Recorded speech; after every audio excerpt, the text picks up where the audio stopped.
It's 11:47 p.m. on a cold Thursday night in Chicago.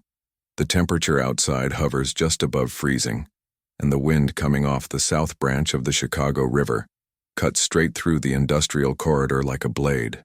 Fluorescent lights buzz faintly inside a 42,000-square-foot meat processing warehouse on South Ashland Avenue in the Bridgeport neighborhood. Forklifts sit silent. Conveyor belts are still. To anyone driving past, Giovanni's cold storage looks closed for the night. It isn't. Inside, 78 men move through the refrigerated facility with the quiet confidence of people who think they own the room. Expensive wool overcoats hang loose over suits that cost more than most cars outside. Over polished leather shoes, some of them still wear blue plastic boot covers from the cutting floor. An almost absurd detail given what's actually happening here. On paper, this warehouse holds beef, pork, and sausage products headed for restaurants across the Midwest. In reality, tonight it holds 9 metric tons of pure fentanyl, compressed into bricks, disguised in packaging, stacked on pallets that line the loading dock. They think they're about to finalize the biggest drug distribution deal in modern Cosa Nostra history. They have no idea the warehouse is already surrounded by 340 federal agents, Chicago police officers, and tactical teams from multiple agencies, men and women who have been watching them, listening to them, and mapping every move they've made for the last 18 months. They have no idea that 2 of the logistics coordinators they've been trusting with their shipments are actually deep-cover DEA agents. And they have no idea that in less than 8 minutes this building will go from a symbol of their power to a monument to their arrogance. This is Operation Glacial Serpent. And on November 7th, 2024, it finally strikes. To understand what happens inside that warehouse, you have to understand the man who gives the signal. Special Agent Rafael Rodriguez. Rafael Miguel Rodriguez is 42 years old on the night of the raid. Born May 19, 1982, on the southwest side of Chicago, in the Little Village neighborhood, to parents who did everything they could to keep their son away from the streets that raised them. His father, Miguel, worked sanitation for the city, 4 a.m. shifts, 6 days a week. His mother, Elena, cleaned offices downtown at night.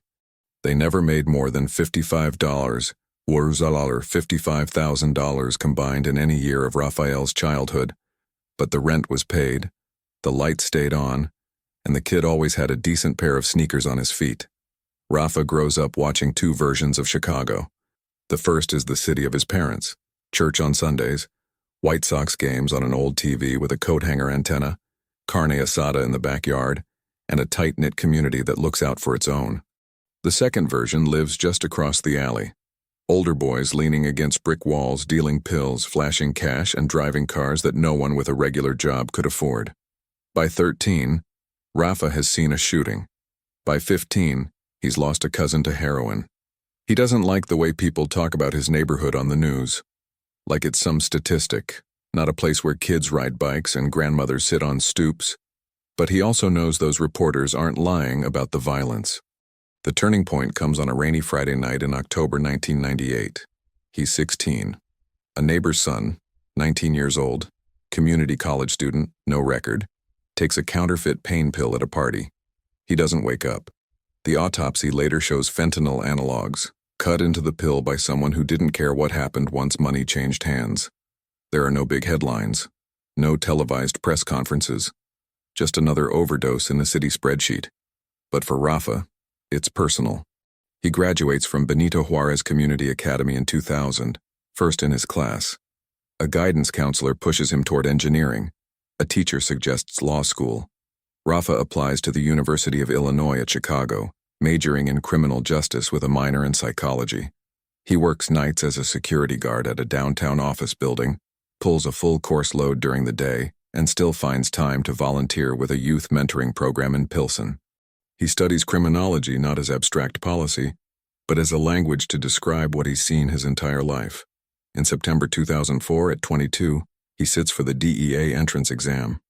The statistics are brutal. Roughly 10,000 applicants nationwide for about 300 slots. He passes the written exam, then the panel interview, then the physical qualification test. In March 2005, he gets the call. He's headed to the DEA Academy in Quantico, Virginia. For 18 weeks, he runs, shoots, studies, and learns the intricacies of narcotics investigations, controlled buys, undercover operations, wiretaps, asset forfeiture, surveillance techniques. He's not the best shot in his class, but his instructors notice something more valuable. He can read people. He catches inconsistencies in role-play interviews. He notices when someone's story shifts by half a detail.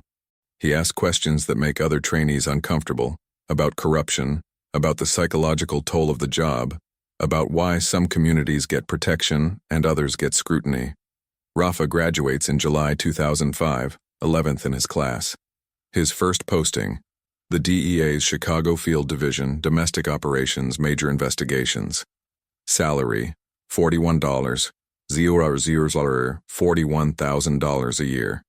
The badge feels both heavier and lighter than he expected. He is now exactly what 16-year-old Rafa would have wanted in his city. Someone on the inside, someone who speaks the language of the neighborhood and the bureaucracy. The early years are classic groundwork. He works pill mills in the suburbs, tracks small-time heroin crews on the west side, sits endless car surveillance in the dead of winter, engine off, breath fogging in the air, waiting for a target to move. From 2005 to 2010, he participates in 127 arrests, 34 search warrants, and 6 Title III wiretap investigations. The work is steady, the progress incremental. Take one mid-level guy off the street, another pops up. Cut off one supply line, the product reroutes. The first big break comes in 2011 when a case he's assisting gets rolled into a larger Organized Crime Drug Enforcement Task Force, OCDETF, targeting a violent crew linked to the Sinaloa cartel. For the first time, he sees the other side of the equation up close. Not just street-level dealers, but the logistics, trucking companies, shell businesses, corrupt brokers who arrange freight from Mexican border towns into U.S. distribution hubs. He also sees something else. The overlap between traditional organized crime, the Italian families that have quietly run parts of Chicago for decades, and these newer, more global cartels. At first, the relationship is arm's length. They share information, maybe a shipping route, but even then, Rafa senses what's coming. He's not alone. In 2014, after 9 years of service, an internal evaluation notes that Agent Rodriguez has exceptional aptitude for long-term, complex conspiracy investigations. Translation: this is someone who can sit with a case for years, peeling back layers without losing the thread. He promotes to group supervisor in 2016, leading a small team focused on high-level opioid trafficking. Salary now sits around $98 or $98,000 a year before overtime. But the job takes a toll. There are the long hours, the missed birthdays, the relationships that start strong and gradually erode under the weight of canceled dinners and constant stress. There's a fiancée, Marissa, a nurse at Rush Hospital, who tries to understand the late nights until one stretch of surveillance runs 19 days straight. She ends things in 2018 telling him, "You're always here, but you're never really here." He doesn't argue. He files the hurt away in the same compartment where he keeps crime scene photos and audio recordings, and he goes back to work. By 2020, fentanyl is no longer a footnote in his case files. It is the headline. Overdose numbers spike. The faces of the dead change, from older heroin users with long histories to kids barely out of high school taking counterfeit pills that look like prescription medication. The drugs are stronger, cheaper, more compact, easier to move. And the organizations behind them are learning, adapting, scaling. That's when rumors start to circulate about something that sounds almost unthinkable. Chicago's Cosa Nostra families, those names that used to dominate front pages in the 70s and 80s, aren't fading away. They're rebranding, modernizing, stepping into synthetic opioids. Rafa's interest sharpens. He files memos, pulls old case files, builds link charts on his office wall, connecting Italian last names that used to control gambling and union contracts to new LLCs that suddenly own refrigeration trucks and warehouse leases. He notices a pattern: meat processing, cold storage, perishable goods. Perfect cover for something that needs to stay off the radar, move quickly, and blend into legitimate supply chains. In March 2023, his hypotheses crystallize into something more. A single intelligence cable from an international liaison officer in the DEA's Mexico City country office. An asset embedded within the Tijuana cartel passes along a tip. A Mexican organization is negotiating with the old men in Chicago for large-scale synthetic shipments. The meeting place, somewhere in the Midwest. The product, fentanyl, metric tons of it, not kilograms. Rafa volunteers to lead the newly formed task force. OCDETF approves the designation. Operation codename, Glacial Serpent, a reference to the cold storage facilities and the slow, coiling movement of contraband through the country. By the time we reach that November night in 2024, Special Agent Rafael Rafa Rodriguez has been chasing this serpent for a year and a half. He knows the names of most of the men in that warehouse. He knows which ones order espresso instead of coffee at their regular cafe, which ones prefer cash to wire transfers, which ones still insist on using old code words on phones that they think can't be tapped. What he doesn't know, what nobody in law enforcement truly knows yet, is whether tonight will decapitate a monster or just slice one of its heads. He's about to find out. The morning of Thursday, November 7th, 2024, starts like many other days in Chicago. Gray sky, traffic on the Dan Ryan Expressway moving in fits and starts, the distant hum of a city that never really shuts off. At 6:15 a.m. in a modest, two-bedroom condo in the South Loop, Rafa's alarm goes off. He's been awake for nearly an hour, lying on his back, staring at the ceiling, replaying the briefing from the night before. He knows the timing of every entry team. He can visualize the perimeter on South Ashland, the locations of the unmarked vans, the position of the Overwatch snipers on adjacent rooftops. But he also knows something else. Any plan, no matter how detailed, can fall apart in seconds once the first door hits the ground. He showers, shaves, and dresses in jeans, a dark gray hoodie and a quilted jacket, civilian clothes that conceal a ballistic vest and a compact service weapon. On paper, he isn't the face of this operation.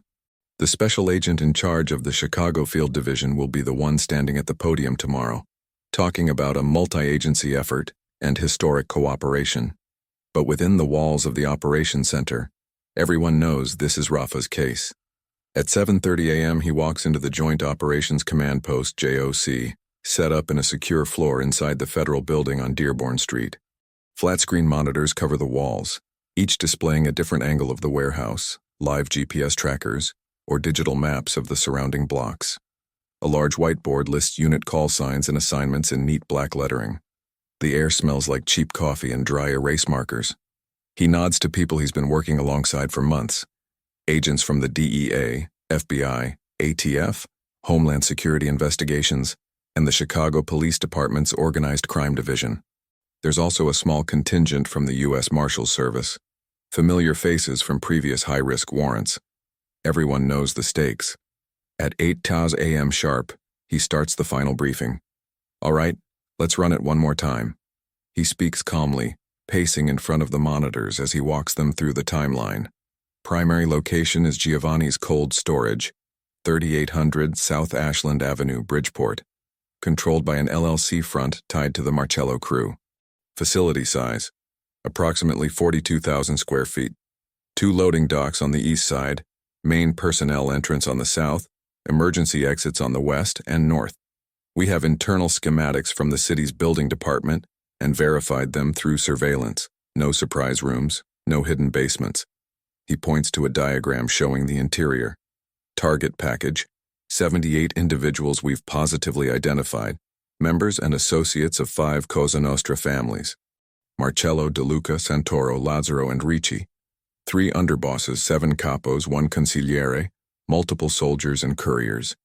We also expect 3 to 5 Mexican nationals representing the Sinaloa cartel. Logistics specialists, not shooters, but do not underestimate them. They'll be near the product. Everyone in the room knows what the product means, but he says it anyway. 9 metric tons of fentanyl. That's roughly 9,000 kilograms. Packaging is mixed. Bricks inside frozen beef boxes, shrink-wrapped pallets, and compressed powder hidden in plastic tubing along the freezer walls. Street value, conservative estimate, is $270 million. Lethal potential is in the billions of doses. We're not just seizing drugs tonight, we're taking a weapon of mass destruction off the board. He clicks to another slide, photos of two men taken from concealed cameras over the past year. These are our undercovers, Luis and Danny. Real names withheld for their safety. They've been embedded as logistics coordinators, running point on the trucking contracts and verifying product weight for the Italians. They will be inside the warehouse during the meeting.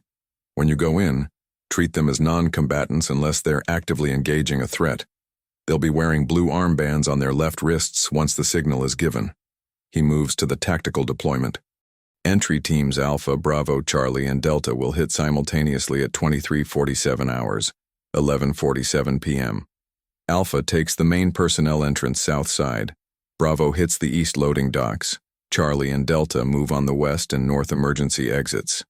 Overwatch Team Falcon is on the rooftop of the auto body shop across Ashland. All teams will be equipped with body cams and less lethal options, but assume every person inside is armed. We've documented at least 31 firearms going into that warehouse over the past 2 weeks. Expect more. CIA-style dramatic flair isn't Rafa's style. His power is in the details, the calm repetition that leaves no ambiguity. He pauses. I want to be very clear. Our primary objectives are preservation of life and secure arrest. This is not a shootout movie. Our intel suggests they will not expect law enforcement tonight because they believe they've corrupted their way around our usual channels. They think this is a clean meeting. We are going to use that overconfidence against them. Surprise and speed. 8 minutes in and out. As he talks, the narrative outside the federal building continues like any other Thursday. On South Ashland, trucks move in and out of nearby facilities. A few blocks away, families eat dinner. Kids finish homework. Someone watches a basketball game with the volume too loud. The city has no idea that a collision is coming. Around noon, we cut away from the JOC to the warehouse itself. Inside Giovanni's cold storage, the day looks ordinary. Workers in white coats and hairnets move cuts of beef from one stainless steel table to another. Forklifts beep in reverse. The sound of metal hooks clanking echoes against concrete walls. A foreman named Tony, late 40s, thick Chicago accent, union card in his wallet, checks boxes against a clipboard, counting inventory that he doesn't know includes more than meat. Tony's been here for 15 years. He doesn't ask questions about the new night clients who started using the facility after hours during the last year. His boss said it was part of a new contract. Private storage. High-value product. Don't mention it to anyone. The check's clear. The workers get overtime. In a city where jobs disappear overnight, steady work is hard to question. Still, he's noticed things. Men who don't look like drivers or warehouse staff. Men who talk quietly in corners while pretending to check temperature gauges. Men whose shoes are too nice, whose watches flash a little too bright under fluorescent lights. A black SUV that seems to show up on random Tuesdays at 2 a.m. Tony is old enough to remember stories his grandfather told him about the outfit. He knows better than to connect the dots out loud. At 3:30 p.m., most of the day shift clocks out. The facility transitions into night operations. On the surface, that means processing backlogged orders, organizing shipments, maybe some maintenance. In reality, it means preparing for something entirely different. Around 5 p.m., two men walk in through the loading dock entrance wearing reflective vests over plain clothes. To the untrained eye, they're just another pair of warehouse contractors. To the DEA, they're undercover agents Luis and Danny, embedded for 9 months cultivating trust with mid-level associates who handle transport. Luis is in his late 30s, Mexican-American, fluent in both English and Spanish with a border town cadence that makes him sound like he's been doing this his whole life. Danny is mid-40s, taller, quieter, with the purposeful movements of someone who doesn't waste energy. They've built their cover identities brick by brick. Fake resumes, burner phones, a carefully curated social media footprint that shows them as blue-collar workers who bounce from one logistics job to another. The mob guys like them for one simple reason. They get things done and don't talk too much. As the sun sets over Chicago, the parallel tracks accelerate. In the jock, Rafa moves from monitor to monitor, checking live feeds from stationary surveillance cameras hidden in nearby streetlight poles and building facades. On one screen, he watches the warehouse's exterior. Nothing unusual. On another, He sees a grainy view of the loading dock captured by a micro camera Luis placed inside a broken smoke detector months ago. There are already extra pallets staged along the walls wrapped in thick plastic, unmarked. At 7:22 p.m., the first sign that tonight is different appears. A black Mercedes S-Class pulls up to the curb outside Giovanni's. Two men in tailored overcoats step out. Facial recognition software in the JOC highlights their faces and flashes names. Subject identified, Vincenzo Santoro, age 58, Capo Regime, Santoro crew. Subject identified, Marco Rinaldi, age 44, soldier, Santoro crew. Rafa notes the time. First arrival, he says quietly. They're early. Inside the warehouse, Luis and Danny pretend not to notice. They keep moving boxes, scanning barcodes, logging temperatures. But they're listening. Always listening. By 8:15 p.m., 3 more luxury vehicles have arrived. A black Escalade with DeLuca plates. A dark blue BMW sedan linked to the Lazaro family. A gray Lexus registered to a shell company the DEA has tied to the Ricci organization. Each time a car door opens, the JOC's software pings another name. To the agents watching the monitors, this isn't just a roll call. It's history walking into a room. Men whose fathers and grandfathers were whispered about in old FBI files. Men who once sat at smoky restaurant tables dividing up construction contracts and casino interests, now converging on a concrete warehouse to talk about synthetic opioids. This is what makes the situation extraordinary. For decades, law enforcement agencies have talked about the mob as if it were fading into the past, replaced by newer, more chaotic crews, gangs without structure or tradition. Yet here they are, underbosses, capos, a consigliere rumored to have avoided cameras for 14 years. And they're not here to reminisce. They're here to sign a deal with the Sinaloa cartel. Out on South Ashland, it still looks like any other Thursday night. Tractor trailers rumble by. A CTA bus hisses at a stop down the block. A couple argues quietly on the sidewalk near a taqueria that's about to close.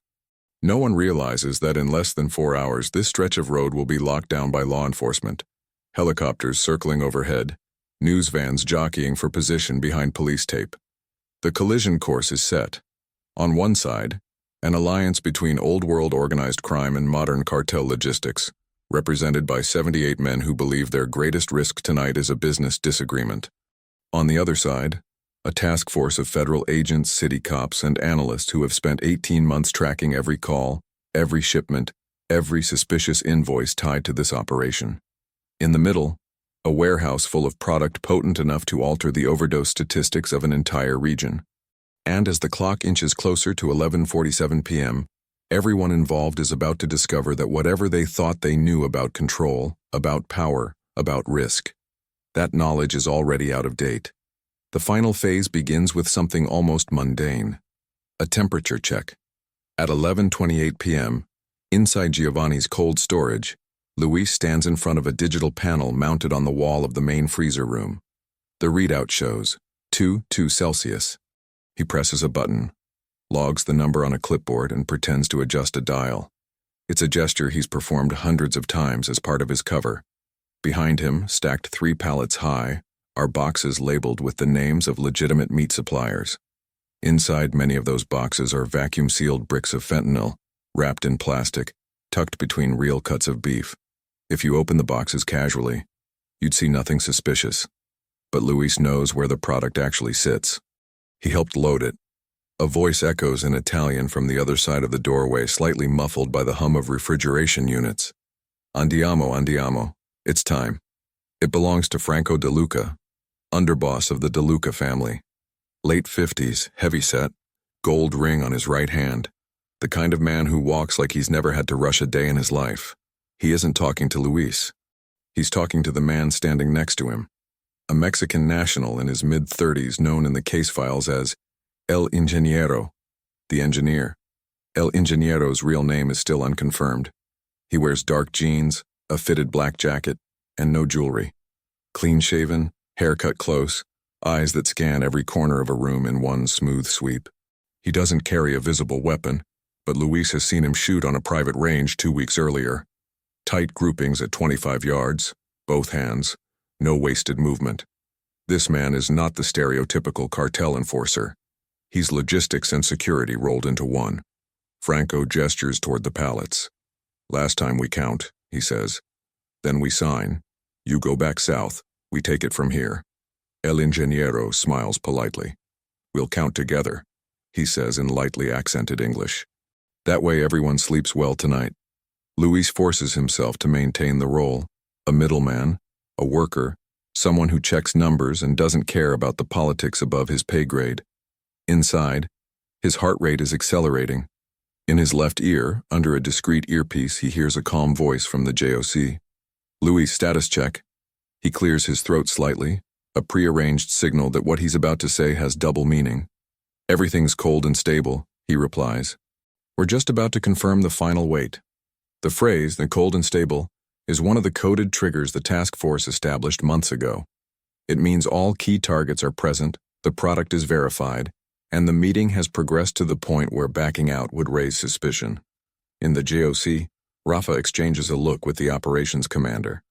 On the panel in front of them, GPS trackers show multiple law enforcement vehicles already in position around the warehouse, engines idling quietly.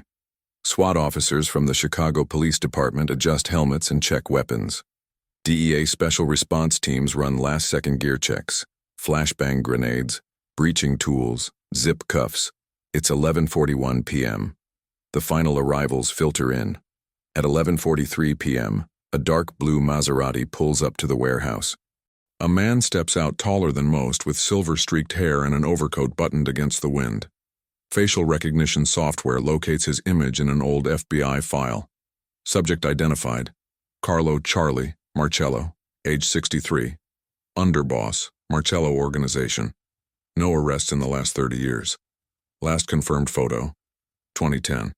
For law enforcement veterans watching the feed, this is a moment they didn't expect to see before retirement. Marcello has been a name in wiretap transcripts and informant whispers for decades. Seeing him walk into a building on live camera feels almost surreal. Inside, the energy shifts. Conversations become more focused. The casual banter recedes as chairs scrape and men take their places around a long metal table that's been dragged into the center of the main processing area. On the table, stacks of paper, an open laptop, a digital scale, and a leather briefcase that likely holds untraceable bearer bonds or some other old-school financial instrument. Old habits die hard. Luis stands slightly off to the side, clipboard in hand. Danny positions himself near the loading dock doors, close enough to see faces, far enough to be overlooked. They exchange the briefest of nods. Both know that the next few minutes will define the last year of their lives. Carlo Marcello takes a seat at the head of the table. All right, gentlemen, he says, voice low but carrying. Let's get this done. It's late, and some of us have grandchildren who wake up early. Light laughter ripples around the room. The men relax their shoulders, the way people do when a familiar authority figure takes control. This is the moment of maximum confidence, maximum complacency. The point in any operation where criminals stop imagining worst-case scenarios because they believe they've already outsmarted them.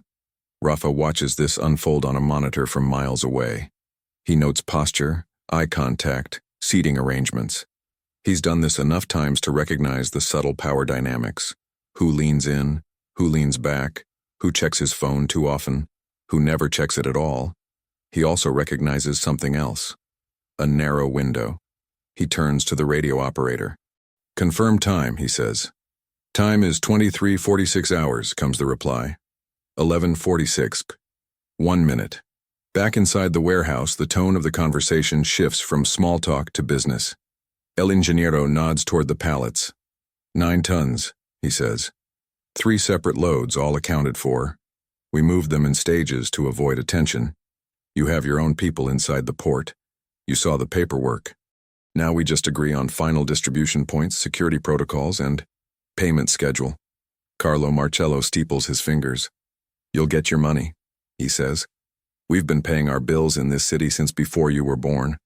We just don't like surprises. El Ingeniero's smile doesn't reach his eyes. Neither do we. For a brief moment, you can feel decades of criminal evolution compressed into one exchange. The old guard, accustomed to controlling everything from dock workers' unions to nightclub doors, negotiating with a new breed of trafficker whose supply chain crosses continents and oceans, backed by violence so extreme it rarely shows its full face in the United States. Luis glances at the digital clock over the loading dock. 11:46 p.m. In his ear, he hears Rafa's voice. Steady, measured. Luis, on my mark, move toward the southwest corner. Do not run. Do not draw attention. Just be where we agreed you'd be. Luis swallows, shifts his weight, takes 2 slow steps toward the designated position near a stack of empty pallets. His clipboard feels heavier than it should. He's been in dangerous situations before, but there's something uniquely tense about being surrounded by nearly 80 high-value targets who believe you're one of them. Danny checks his own watch. 11:47 p.m. In the Joe C, all chatter stops. Fingers hover over push-to-talk buttons. On the tactical channels, team leaders give final whispers to their squads. Alpha team ready.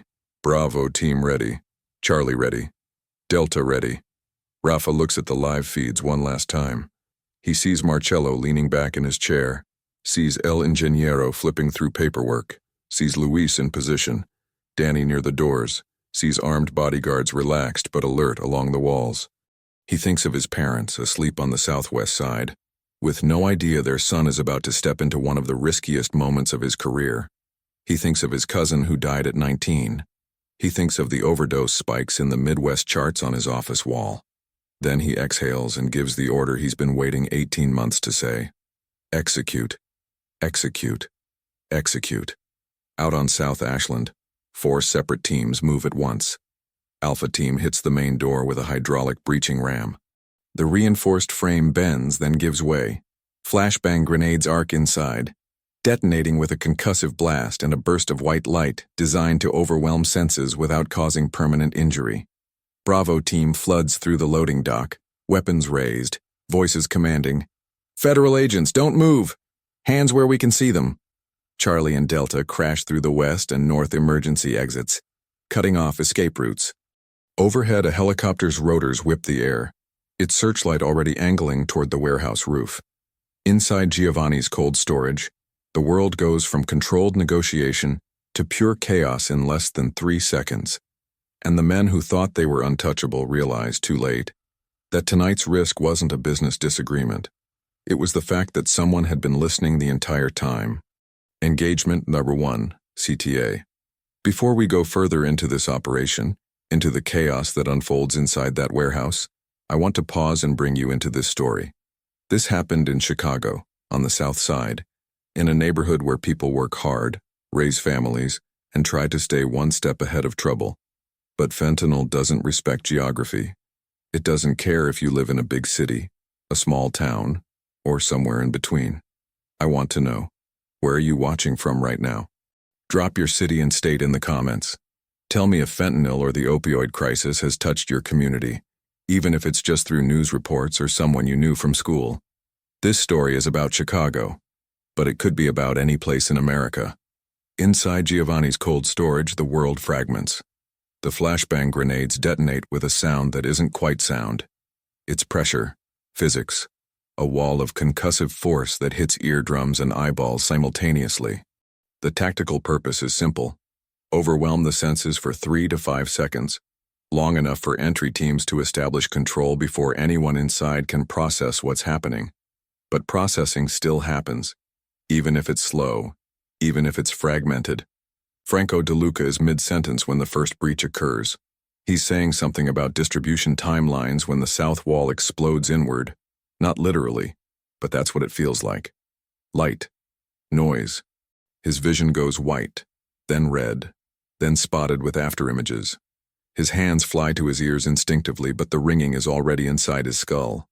Carlo Marcello, seated at the head of the table, has the presence of mind to do what decades of avoiding law enforcement have taught him. Stay still. Don't run. Don't reach for anything. Hands visible. When the world stops spinning, assess. El Ingeniero's response is different. His training, military cartel, some hybrid of both, kicks in immediately. He drops below the table line, scanning for exits, calculating angles. But even as his mind races through options, he knows, this isn't a rival crew. This is federal. Around the warehouse, the response varies wildly. Some men freeze, hands halfway to their pockets, brains unable to reconcile the reality of what's happening with the confidence they felt 3 seconds ago. Others bolt, instinct overriding logic, running toward doors that are already blocked by armed agents in tactical gear. A few reach for weapons, hands closing around concealed firearms, but none of them complete the draw. DEA Special Response Team operators are already inside, red laser dots sweeping across chests and foreheads, voices sharp and commanding. Federal agents, hands up, do not move. Get on the ground now. The commands layer over each other, creating a wall of noise that's almost as disorienting as the flashbangs. Luis, positioned near the southwest corner as instructed, drops into a crouch and raises both hands above his head. His blue armband is visible on his left wrist, but in the chaos he's not sure anyone's looking. His pulse hammers in his throat. He's trained for this. He's rehearsed it. But rehearsal doesn't account for the smell of burned magnesium from the flashbangs, the shouts in Italian and Spanish overlapping with federal commands, the very real possibility that someone in this room might panic and start shooting. Danny, near the loading dock, mirrors the posture, hands up, armband visible, body language screaming, non-combatant. He watches an operator sweep past him, then another, their movements precise and coordinated. They're not here to negotiate. Within the first 30 seconds, Alpha Team secures the main personnel entrance and begins moving inward, clearing corners with textbook efficiency. Bravo Team floods the loading dock area, separating suspects from the pallets of product, establishing a perimeter around the fentanyl to ensure no one destroys evidence or, worse, breaches a package and releases powder into the air. Fentanyl in its pure form is lethally dangerous, even in microscopic doses. DEA protocols for operations involving suspected fentanyl require Level A personal protective equipment, full hazmat suits, respirators, gloves. Tonight, every entry team member is equipped with Narcan nasal spray and has been briefed on contamination risks. If a single brick gets punctured during the chaos, the entire operation could turn into a mass casualty event. Charlie and Delta teams lock down the west and north exits. No one gets out. No one gets in. By the 45-second mark, the initial shock is wearing off, and the reality settles in. Rafa's voice crackles over the tactical channel from the JOC. All teams, status check. Alpha, secure. No shots fired. Estimate 20 subjects in custody, southwest quadrant. Bravo, secure. Loading dock controlled. Product visible and intact. Estimate 30 subjects, northeast section. Charlie, secure. West exit blocked. 12 subjects detained. Delta secure. North exit locked. 16 subjects. No resistance. Rafa does the math in his head. 78 targets expected. Roughly 78 accounted for.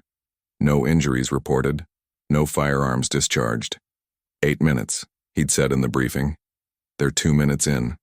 Inside the warehouse, Carlo Marcello is face down on cold concrete, hands zip-cuffed behind his back, an operator's knee pressing lightly, but firmly between his shoulder blades. He doesn't resist. He doesn't speak. His mind is already 3 steps ahead, calculating which lawyer to call, which charges might stick, which associates might flip, and how much damage control needs to happen before sunrise. Franco De Luca, 10 feet away, isn't as composed. "This is a mistake," he's saying, voice hoarse. "You got the wrong place. We're just—" An agent cuts him off. "Save it for your lawyer." El Ingeniero, cuffed and kneeling near the metal table, says nothing. His expression is unreadable. Not angry, not afraid, just processing. He watches the agents move, notes their discipline, their coordination. He understands what this means. Someone talked, or someone listened, or both. The question isn't whether the operation is over. It's how much of the network is compromised. Luis and Danny are separated from the main group and escorted toward a side corridor by agents who flash recognition signals. Quick nods, brief eye contact. Within 3 minutes, they're outside the warehouse, hustled into an unmarked van, and driven away from the scene before any of the arrested men can connect the dots. Their cover's held, for now. By the 5-minute mark, the warehouse has transformed from a chaotic collision into a controlled crime scene. Suspects are being categorized. High-value targets moved to secure transport vans, lower-level associates processed on site. Forensic teams in protective suits begin photographing the pallets, documenting serial numbers, taking samples. a senior DEA chemist, wearing a full hazmat suit and respirator, carefully cuts into one of the vacuum-sealed bricks. White powder, compressed, almost crystalline, glints under the harsh LED work lights. She uses a field test kit, adding reagents, watching the chemical reaction. The strip turns dark blue, positive for fentanyl. She radios the result to the JOC. Confirmed. High-purity synthetic opioid. Multiple pallets. Estimate 9,000 kilograms, give or take 2%. In the JOC, Rafa closes his eyes for half a second. Relief, exhaustion, and something close to vindication wash over him. 18 months. Hundreds of hours of surveillance. Risks taken by undercover agents who lived double lives. And it worked. But there's no time to celebrate. By the 7-minute mark, perimeter security reports movement outside the warehouse. News helicopters are circling, having picked up the chatter on scanner frequencies. Unmarked cars with tinted windows, likely attorneys or mob associates, are attempting to approach the scene and being turned away by Chicago PD. At exactly 8 minutes, Rafa gives the order to transition from tactical to investigative operations. All entry teams, secure and withdraw to secondary positions. Let the forensic teams work. Transport high-value targets to the Federal Detention Center. Notify the U.S. Attorney's Office we're going to need arraignment slots for 78 defendants. The machine shifts gears. Inside the warehouse, suspects are loaded into transport vans, each one cataloged, photographed, and assigned a case number. Outside, media crews set up cameras, reporters already rehearsing their lead. A massive federal operation in Chicago's Bridgeport neighborhood has resulted in the arrest of dozens of suspected organized crime figures. But for Rafa, the work is just beginning. Because arresting 78 people is one thing. Convicting them under the Racketeer Influenced and Corrupt Organizations Act, RICO, is something else entirely. The first 24 hours after the raid are a controlled frenzy. At 1:47 a.m. on Friday, November 8th, Rafa sits in a secure conference room inside the federal building on Dearborn Street. His eyes are bloodshot, his shirt is wrinkled, and there's a cold cup of coffee in front of him that he doesn't remember pouring. Around the table, assistant U.S. attorneys from the Northern District of Illinois, senior agents from DEA, FBI, and ATF, and a liaison from the Chicago Police Department.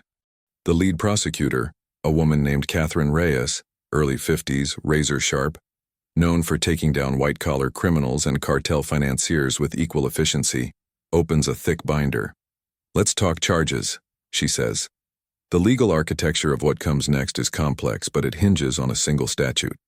Title 18, United States Code, Section 1962, the RICO Act.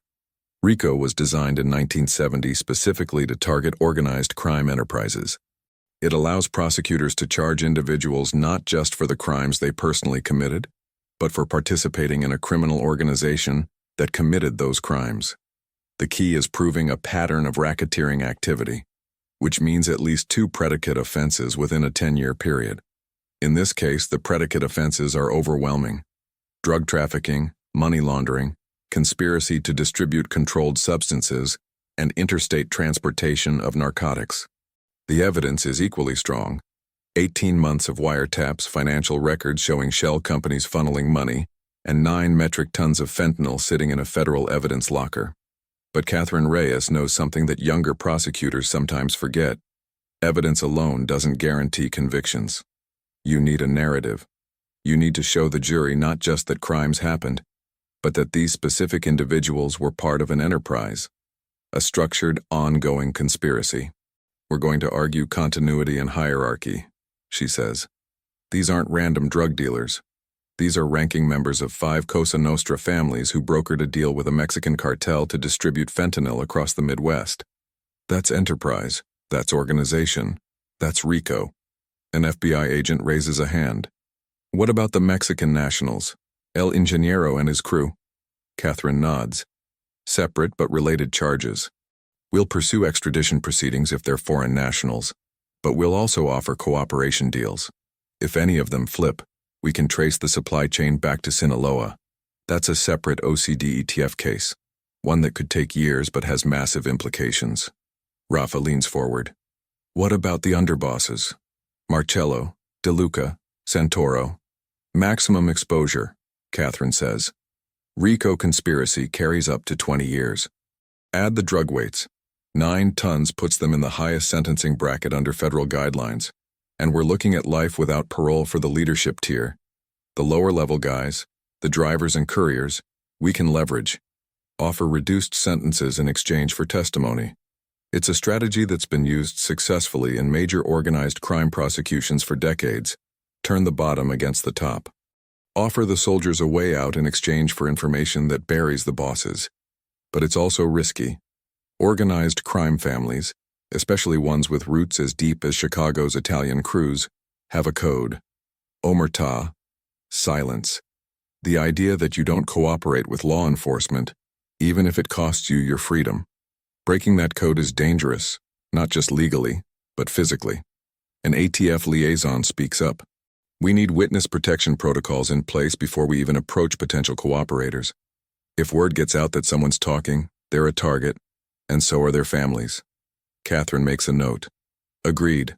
I'll coordinate with the U.S. Marshals Service. Anyone who flips goes into WITSEC immediately. The meeting continues for another 2 hours, mapping out arraignments, pre-trial motions, discovery schedules, and media strategy. By the time Rafa steps out of the conference room, the sun is rising over Chicago, casting pale orange light across the skyline. He checks his phone. 47 unread messages, 3 voicemails, 2 from his supervisor, 1 from a reporter he's never spoken to. He ignores all of them and walks to the break room, where he finally pours himself a fresh cup of coffee. Meanwhile, inside the Metropolitan Correctional Center, MCC Chicago, the arrested men are beginning to understand the scale of what just happened. Carlo Marcello sits alone in a holding cell, hands no longer cuffed, wearing an orange jumpsuit that feels like a costume from someone else's life. He's been arrested before, once in 1987 on gambling charges that were later dismissed. But this is different. The federal agents who processed him weren't aggressive or theatrical. They were methodical, efficient. That tells him everything he needs to know. This isn't a fishing expedition. They have evidence. 3 cells down, Franco De Luca is pacing, muttering to himself in Italian. He's running through scenarios, trying to figure out where the leak came from. Was it the trucking company? The freight brokers? One of the younger associates who got sloppy with a phone? He doesn't yet know that the leak wasn't a person. It was 18 months of legal surveillance authorized by federal judges, executed by agents who never made a single mistake. In another section of the facility, El Ingeniero sits cross-legged on a narrow bunk, eyes closed, breathing slowly. He's been in custody before, briefly in Mexico, years ago. He knows how this works. The first 48 hours are chaos. After that, lawyers arrive, bail hearings happen, and the real chess game begins.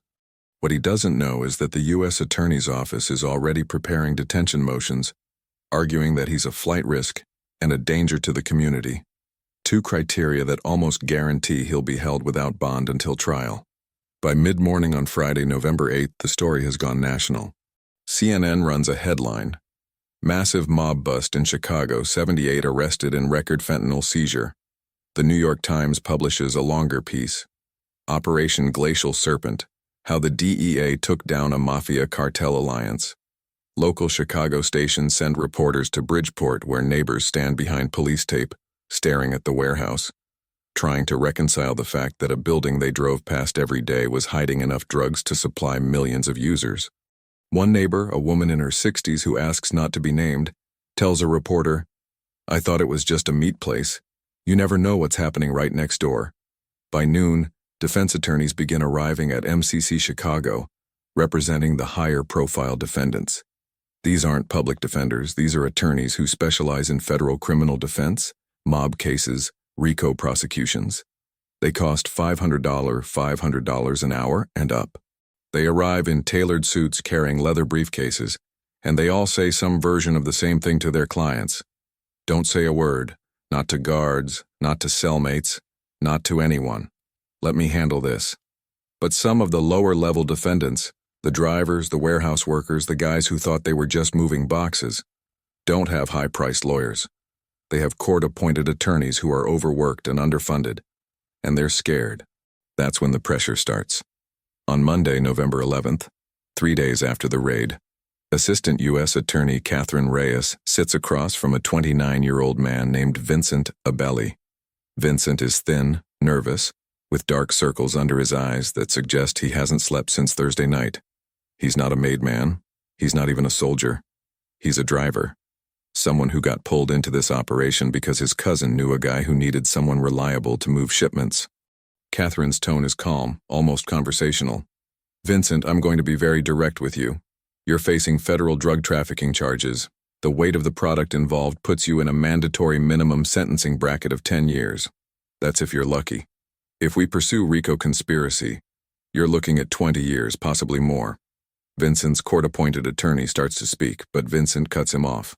I didn't know what was in the trucks. Catherine opens a folder. Vincent, we have surveillance footage of you unloading pallets at Giovanni's cold storage on October 12th, October 19th, and November 3rd. We have wiretap recordings of you confirming delivery times with Franco De Luca. We have bank records showing you deposited $8,000 in cash, in increments just below the reporting threshold, over the last 6 months. You knew. Vincent's hands shake. I didn't know it was that much. I thought it was pills. Maybe some coke. I didn't know it was 9 tons of fentanyl, Catherine finishes.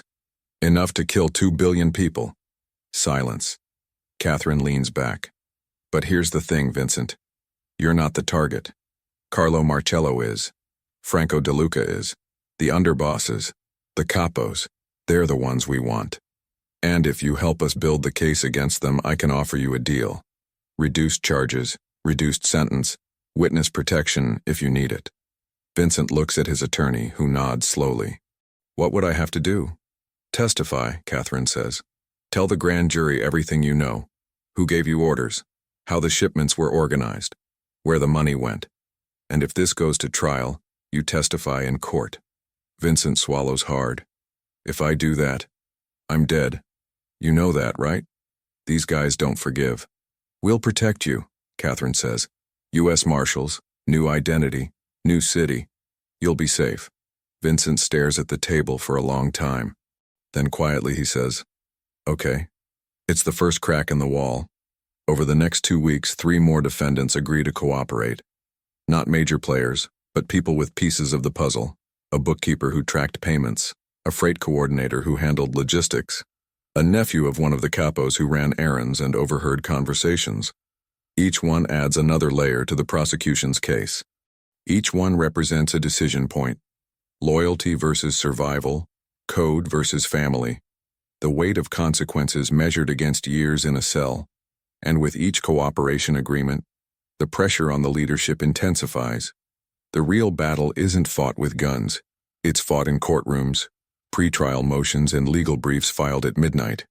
On December 3, 2024, the first round of arraignments begins in the Dirksen Federal Building. Judge Margaret Holloway presides, mid-60s, appointed to the bench 15 years ago, known for running a tight courtroom and having zero tolerance for theatrics.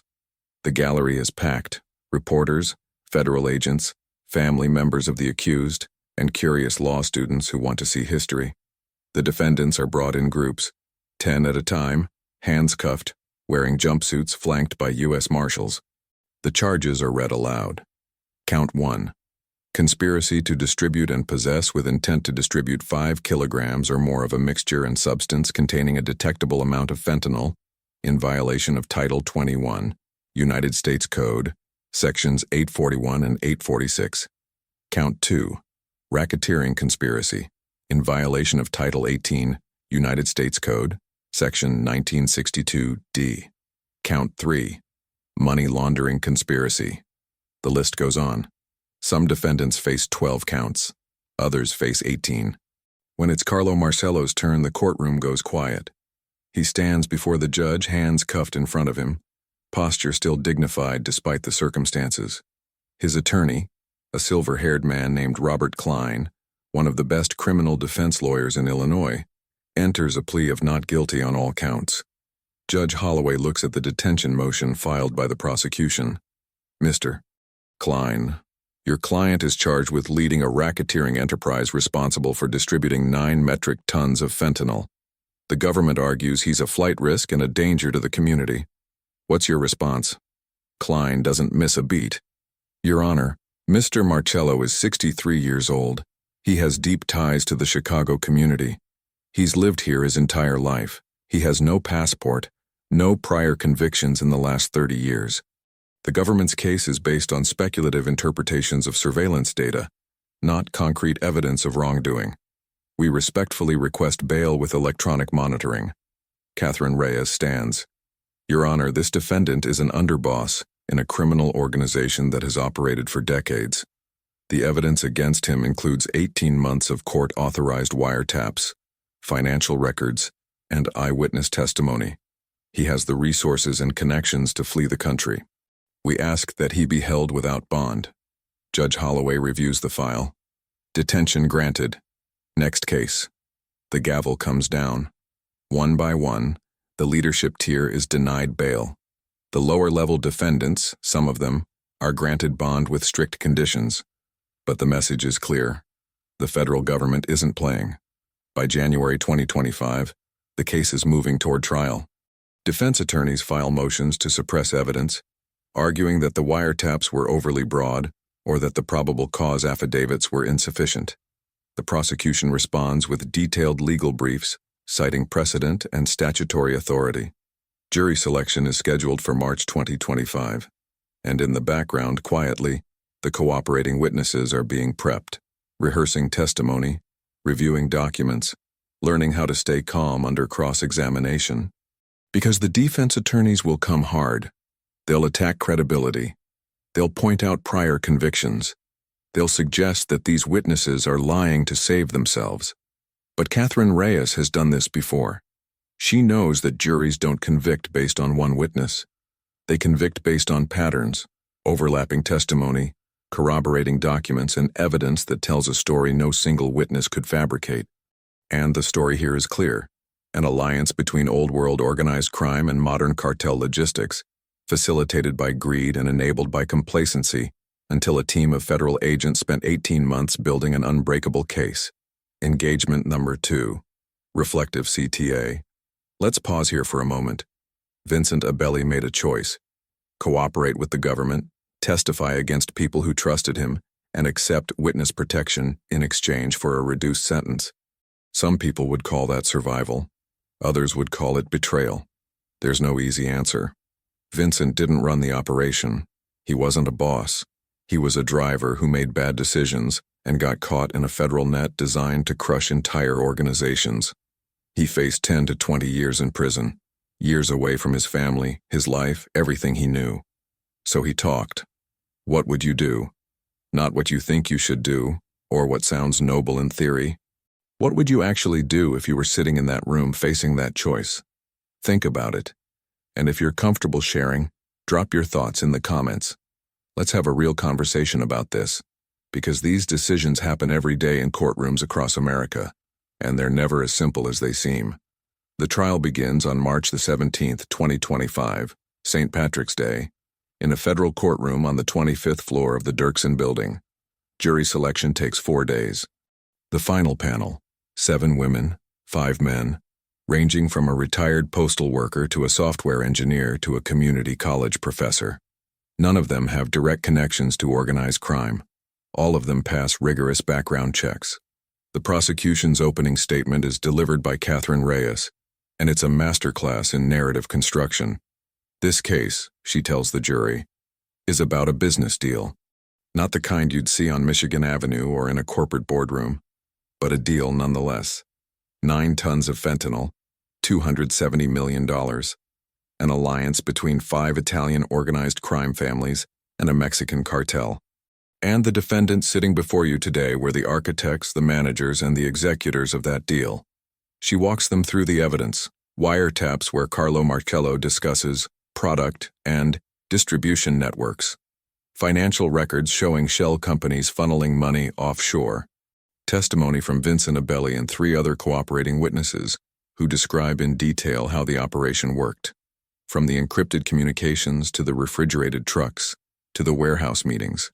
The defense strategy is predictable but effective. Attack the credibility of the cooperators, argue that the wiretaps are ambiguous, and suggest that the defendants are being targeted because of their Italian heritage, ethnic profiling disguised as law enforcement. But the evidence is overwhelming.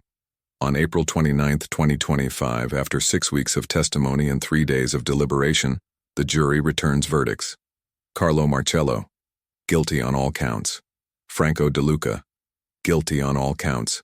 Vincenzo Santoro, guilty on all counts. Of the 78 defendants, 71 are convicted, 7 are acquitted on some charges, but convicted on others. 0 walk free.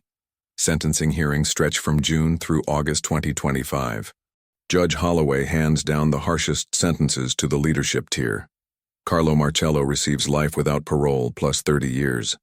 Franco De Luca, life without parole.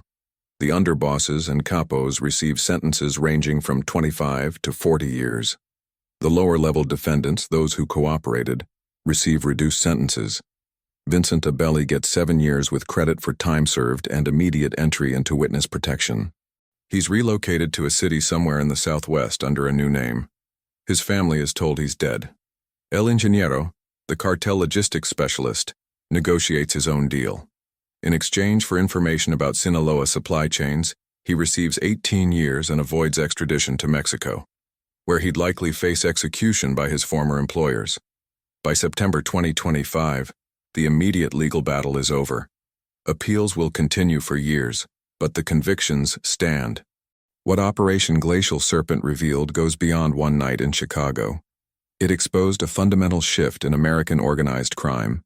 Traditional families adapting to the fentanyl economy, partnering with cartels, and leveraging decades-old infrastructure, cold storage facilities, trucking routes, corrupt officials, to move synthetic opioids at industrial scale. The DEA estimates that the 9 tons seized would have resulted in approximately 40,000 overdose deaths if distributed. The broader network, dismantled through follow-up investigations, likely prevented hundreds of thousands more. But experts caution against celebrating too much. Dr. Elena Vasquez, a criminologist at Northwestern University who studies organized crime, notes, "You took 78 people off the street, but the demand for fentanyl hasn't changed. The economics haven't changed. Someone will fill that void. Maybe less organized, maybe more violent, but someone always does." She's right. Within 6 months of the raid, new trafficking networks emerge in the Midwest. Smaller crews, less centralized, harder to track. The war continues. For Special Agent Rafael Rodriguez, the aftermath is complicated. He's promoted to Assistant Special Agent in charge of the Chicago Field Division. Salary jumps to $142,000.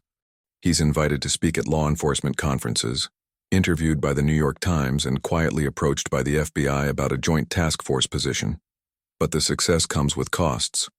2 of the cooperating witnesses are found dead within a year. 1 apparent suicide, 1 car accident that investigators suspect wasn't accidental. Witness protection isn't foolproof, and the reach of organized crime is long.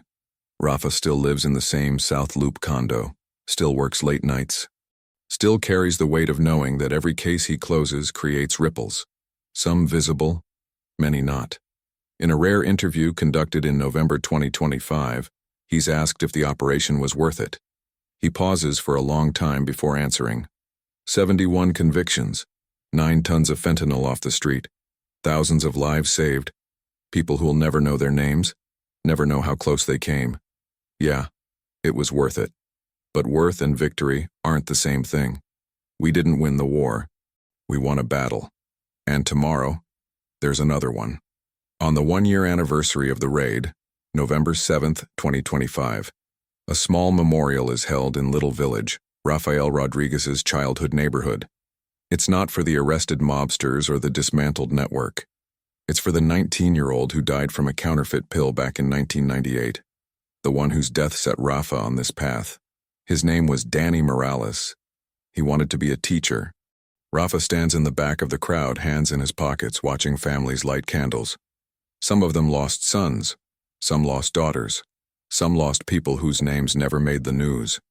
Fentanyl doesn't discriminate. It kills across every demographic, every neighborhood, every background. Operation Glacial Serpent was a success by every measurable standard.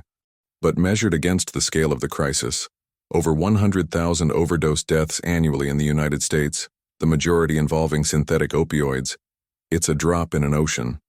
Still, Rafa thinks about what one of his instructors told him back in Quantico 20 years ago. You can't save everyone, but you can save someone. And if you do that enough times, maybe it adds up to something.